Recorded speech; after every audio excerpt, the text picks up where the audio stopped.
बिस्मिल्लाहिर्रहमानिर्रहीम। मैं हूं मोहम्मद कामरान। मोअज़्ज़ज़ ख़फ़्ज़ुल हज़रात, आज इस्लामाबाद में बहुत ज़्यादा गहमा गहमी नज़र आ रही है। हम 2017 में आए हैं। यहाँ पर रियल एस्टेट एजेंट्स के इलेक्शन हो रहे हैं और उसमें सरदार ताहिर साहब कुछ देर के बाद तशरीफ़ लाएँगे। इस वजह से मुख्तलिफ़ कंपनीज़ के बंदे और यहाँ पे डीलर्स इकट्ठे हुए हैं जो अपनी कंपनीज़ की नुमाइंदगी करने के लिए यहाँ पे आए हैं। इनसे पूछते हैं कि यहाँ पे बेसिकली डीलर्स के मसाइल क्या हैं जिस वजह से ये इलेक्शन का कार्य है मसला। मेरे साथ जंगीर भाई हैं, बहुत ही एक्टिव हैं, इनसे बात करते हैं। अस्सलाम वालेकुम सर। वालेकुम सलाम। कमरान साहब क्या हाल है? खैरियत से? जंगीर भाई, आप तशरीफ़ लाए हैं, मुझे बताएं कि बेसिकली रियल एस्टेट एजेंट के मसाइल क्या हैं जिनकी वजह से आप इनको मुंतखब करते हैं और आगे जाके आपके लिए आसानियाँ पैदा हो सकती हैं। कमरान साहब, सवाल तो आपने बहुत अच्छा सवाल किया है। हमारे डीलर हजरात के बहुत सारे मसाइल हैं। उसी मसाइल के हवाले से आज एक जो इलेक्शन हो रहा है, सरदार ताहिर साहब की हम हमायत कर रहे हैं और भरपूर तरीके से हमायत कर रहे हैं। और हमायत के साथ हम ये कहना चाहते हैं कि इस वक्त जो B17 founder of Ittehad group जो है, जो फैसले लें, मतलब डीलर हजरात के बहुत सारे मसाइल हैं। काम के हवाले से मार्केट में बिल्कुल ही रुझान नहीं है। तो एक तो चलो सियासी सरगर्मी है, लेकिन इससे ये होगा कि जो मार्केट में है काम के हवालात, इंशाल्लाह इस सियासत के बाद जो कॉन्टेस्ट जीतेगा और इंशाल्लाह सरदार तैयब साहब जीतेंगे तो मार्केट में स्टेबिलिटी आ जाएगी और हम उम्मीद भी करते हैं। बाकी इस वक्त के जो हालात हैं, इस वक्त आप ख़ुद रियल एस्टेट से ताल्लुक़ रखते हैं, बहुत मसाइल हैं। लोगों के मतलब प्लाट्स के रेट बहुत डाउन हो चुके हैं और ख़रीदो फरोख्त मार्केट में बिल्कुल नहीं हो रही। सरदार ताहिर साहब से थोड़ी देर तक मेरा इंटरव्यू होगा, उन्होंने मुझे टाइम दिया हुआ है। आपका कौन सा ऐसा सवाल है जो आप करें उनसे, मैं अपने ज़रिए करूँगा, आपकी ज़ुबान बनूँगा, मुझे आप बताएं आप जो आप लोगों के मसाइल हैं यहाँ पे। जी बिस्मिल्लाहिर्रहमानिर्रहीम। जी बहुत शुक्रिया। अपने ऑफिस का भी नाम बताओ। जी मैं मलिक यहिया रीगल एसोसिएट से मेरा ताल्लुक़ है। मैं CEO हूँ रीगल एसोसिएट का। तो असल में ऐसे है कि मसाइल तो यहाँ पे बहुत ज़्यादा हैं। अगर हम उन पे बात करने अगर जाएंगे तो काफ़ी जो है ना वो लंबी हो जाएगी, लेकिन छोटे छोटे मसाइल जो हैं उनका तो सद्दबाब होना, वो ख़ुद भी जो है वो हम किसी से मिल के बैठ के, लेकिन जो मेन इशू होता है वो सबसे बड़ा जो है वो गवर्नमेंट की अनस्टेबिलिटी है और जो टैक्सेस के मामलात हैं। टैक्स जो है वो गवर्नमेंट ने इंतहाई ज़्यादा जो है वो लगाए हुए हैं, जिसकी वजह से यहाँ पे इन्वेस्टर्स का रुझान नहीं है। जितने भी लोग हैं वो यहाँ से वो मूव ऑन हो रहे हैं, प्रॉपर्टी को वो छोड़ के वो और जो कारोबार हैं उनके अंदर वो लोग वो जो है वो मूव ऑन कर रहे हैं।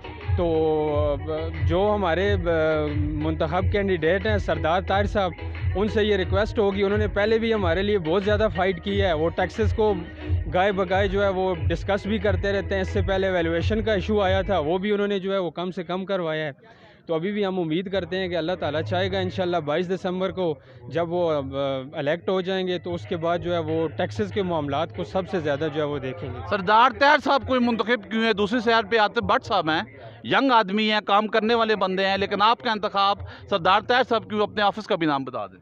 अस्सलाम वालेकुम वरहमतुल्लाहि वबरकातुहू। नसीर अहमद अवान एसोसिएट से।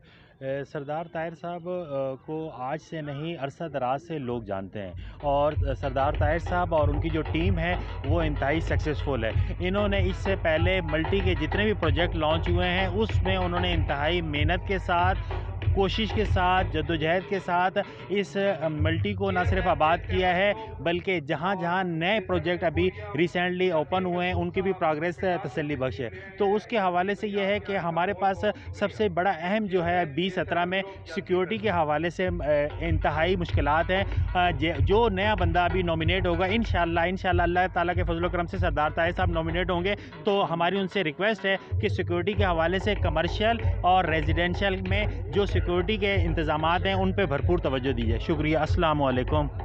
करेंगे राशिद साहब, मुझे ये बताएं कि आप यहाँ पे इलेक्शन का जमहूरी हेल्दी एक्टिविटीज़ है, बहुत अच्छा अमल है ये। मुझे बताएं कि बेसिकली यहाँ पे 2017 में इस्लामाबाद में रियल एस्टेट एजेंट्स के मसाइल क्या हैं जिनको उजागर करने के लिए आप इनको मुंतखब कर रही हैं, इस हवाले से थोड़ी सी मुझे बात बताएं। देखें जी, रियल एस्टेट का जहाँ तक तलक है, आपको पता है कि हमारी जो तकरीबन काफ़ी टाइम से जो ये तकरीबन 1 से 1.5 साल हो चुका है। नाम बताएं पहले आप। जी Kazi Rashid Aziz, CEO Paradise real estate E block Markaz. ठीक है। तो यहाँ से आपको पता है कि तकरीबन 1 से 1.5 साल हो चुका है कि हमारी इस मार्केट की जो एक्टिविटी है वो बिल्कुल रुकी हुई है। तो इसके लिए जब तक कोई एक पावरफुल और एक अच्छा जो है ना बंदा जो इसको चला सके वो नहीं आएगा, तो ये हमारे आपको पता है बच्चों का रोज़गार इसके साथ मुंसलिक है। और यहाँ से इसका ये भी नहीं कि एक दफ़ा बंदा यहाँ से वोट लेके या मुंतखब होके चला जाए, उसके बाद यहाँ इधर हमारे जो मसाइल है उसके लिए अगले टेन्योर पिछले तक 4 सालों में सरदार साहब की क्या प्रोग्रेस रही है जिनको आपने मुंतखब किया, अब दोबारा आए आपके पास, अभी वक्त है आपके पास, अभी आप बात कर सकते हैं ना, पिछले 4 सालों में उनकी क्या रही है एक्टिविटीज़? देखिए जी, जहाँ तक सरदार साहब का तल्लक है और इसके पीछे जो आपको याद होगा कि इमरान खान साहब के दौर में जब इन्होंने टैक्स लगाए थे तो इनकी क़यादत में हम लोग सारे इकट्ठे होके इस्लामाबाद प्रेस क्लब में गए। वहाँ पे जाके हमारी एक एक्टिविटी के बाद और सरदार साहब की कोशिशों के बाद आपको पता है कि वो उन्होंने दोबारा टैक्स जो है वो रिटर्न किए थे, वापस किए थे। तो इसलिए हमें जब तक एक सरदार साहब की शख्सियत का जहाँ तक तलक है वो बोलने वाले और अच्छे मतलब कि मिलनसार बंदे और उनके ताल्लुकात भी इस तरह के हैं कि वो इनके मसाइल हल कर सकते हैं, जिसके लिए हम उनको मुंतखब कर रहे हैं। आई होप फुल जी इंशाल्लाह आपकी उम्मीदों पे अल्लाह करे ये पूरा उतरे। हम तो आपके साथ इस मामले में साथ है कि इस मार्केट में बेहतरी है, इस इंडस्ट्री में बेहतरी है। लाखों करोड़ों का टैक्स हुकूमत पाकिस्तान को देते हैं हम। मेरी हुकूमत पाकिस्तान से भी ये गुजारिश है कि हमारी तरफ को ध्यान दिया जाए। अरबों रुपए की इन्वेस्टमेंट हम लेकर आते हैं बाहर के ममालिक के लोगों से, लेकिन हमारी तरफ से कोई ध्यान नहीं दिया जाता। हम हुकूमत वक्त से भी ये गुजारिश करेंगे कि हमारी तरफ थोड़ा ध्यान दिया जाए ताकि इंडस्ट्री में बेहतरी आ जाए। क्या कहना देखें जी, हमारा जो रियल एस्टेट का जो शोबा है पाकिस्तान में, सबसे ज़्यादा मैं कहता हूँ कि वो गवर्नमेंट को रेवेन्यू इकट्ठा करके देता है। ठीक है ना। जहाँ से भी आप देखेंगे ओवरऑल पाकिस्तान आप देखें, B17 को नहीं, ओवरऑल पाकिस्तान देखें तो सबसे ज़्यादा रेवेन्यू आपको रियल एस्टेट का जो एक डिपार्टमेंट है ये इकट्ठा करके देता है। तो इसको भी किसी न किसी तरीके से खातिर लाया जाए और उनके जो मसाइल हैं उनको सुना जाए। जी वासलाम। क्या नाम है आपका? जी मोहम्मद जुनैद नाम है, मेरे B17 से मेरा ताल्लुक़ है, गार्जियन प्रॉपर्टी का मैं CEO।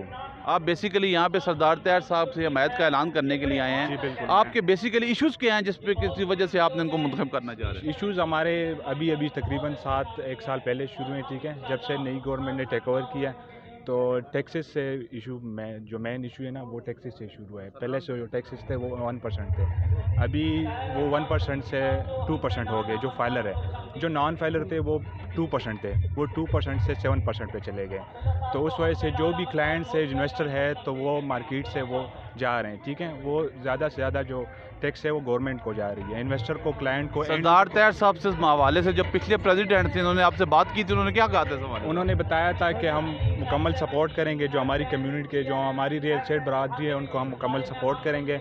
उन्होंने इससे पहले भी हमारी मेन जो सोशल मीडिया है उस पर इंटरव्यूज़ दिए और उन्हें यकीन दहानी कराई है कि हम इस पर मुकम्मल तावन कराएंगे। आपको जो इनके 4 साल का टेन्योर है इसमें कुछ चेंजिंग आई है आपकी लाइफ में सरदार ताहिर साहब के आने की वजह से? बिल्कुल हम बेशुमार चेंजेस आई है और हमारी जो ज़्यादातर कम्युनिटी है उससे खुश है। हुकूमत पाकिस्तान से क्या बात करना चाहेंगे हमारे चैनल के? हुकूमत पाकिस्तान से सिर्फ यही दरख्वास्त करनी है, क्योंकि जो सबसे ज़्यादा एवेन्यू प्रोवाइड करती है वो हमारी रियल एस्टेट बरादरी है। ठीक है, अगर रियल एस्टेट बेहतर नहीं होगा तो हमारा मुल्क आगे नहीं जाएगा।